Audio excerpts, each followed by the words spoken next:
There are few airplanes as iconic as the DC-3, and few American families as iconic as the Wrigley family.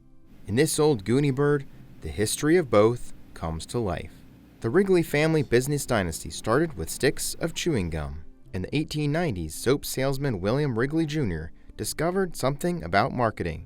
Give people a free gift, and sometimes the gift becomes more popular than the product itself.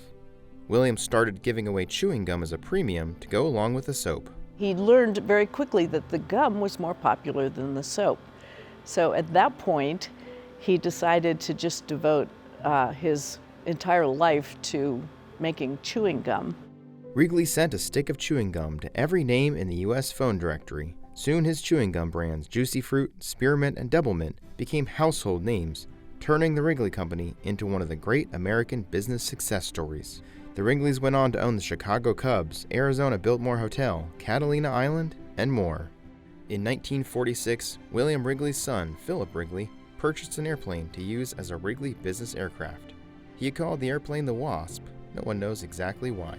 When World War II ended, the C-47 airplanes that had been manufactured for the war effort in 1944 were sold off because they had a huge surplus. And so he bought one of them, and in 1946 converted it to what is known as a DC-3 now. So he was also one of the first people, among other things, to put in an executive interior into a plane. I have very fond memories of flying in it as a child, and because it's a tail dragger, of course, I always had to hike up the incline to get to my seat, and it felt like climbing up a mountain. So that and the rumble of the engines, which you could feel in your bones, have really stuck with me all this time. For the Wrigley family, the DC-3 became a flying connection between Chicago and Catalina Island.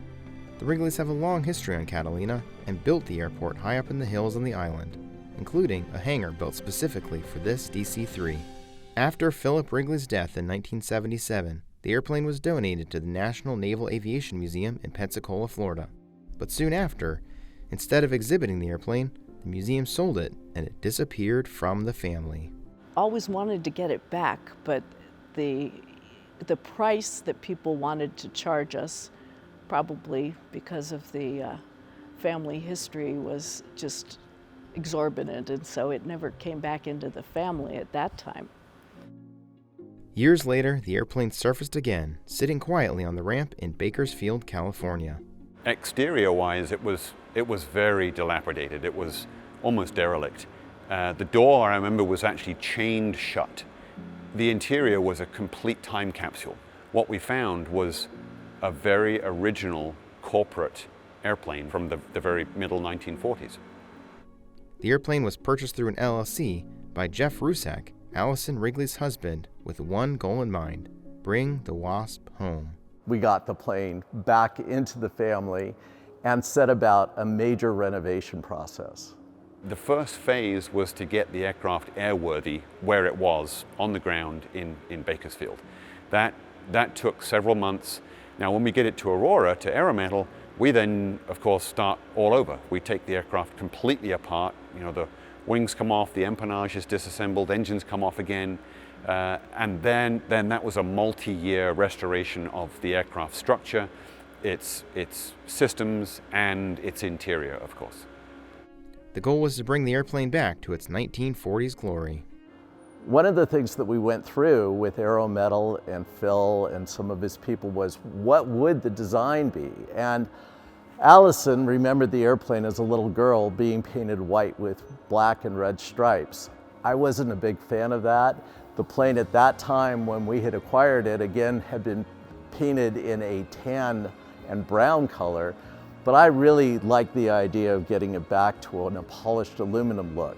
And I was able to find a photo of that plane in that kind of configuration, that livery, with Philip and Helen standing by it. And I was able to say, look, Allison, see, it used to be that way. Let's go that way. And she finally said, oh, okay, if it really was that way originally, let's give it a try. So we did it. I think for everybody involved at the time, the interior was always the unique element of this airplane. To take the interior out and then to renovate it, restore it to original, to as close to original configuration as we could possibly get, that was always the most important part of this airplane, I think, for us. Everybody involved did their very best. Everybody involved achieved a magnificent success in electrical, in interior, in systems and technical, or paint and livery. And what we created as a team was quite magnificent, and it was certainly our crowning achievement at the time. It was just so much of a culmination of waiting years and years to finally be in this airplane and hear the engine start and then actually go down the runway and take off and see these amazingly huge wings out there and just slow rumble. It was actually everything I kind of dreamed about that this plane would be. The feeling was beyond belief. It was fabulous. In 2019, Catalina's Airport in the Sky unveiled a newly built runway, and the first airplane to land there, the Wrigley family's DC-3. I was lucky enough to fly in it. It was amazing. I hadn't flown in it in so long. And it just brought back all those memories. And landing here and seeing everybody out on the taxiway, waiting for it to land, was a wonderful experience, just magical. It's a piece of my family history, a big piece of it, and my childhood. And the Wasp will live on as a beautiful testimony to two pieces of American history, the Wrigley family and the DC-3. In essence, it's going to continue to basically be a working, flying piece of art that gets preserved and taken care of here on Catalina Island and here in this hangar.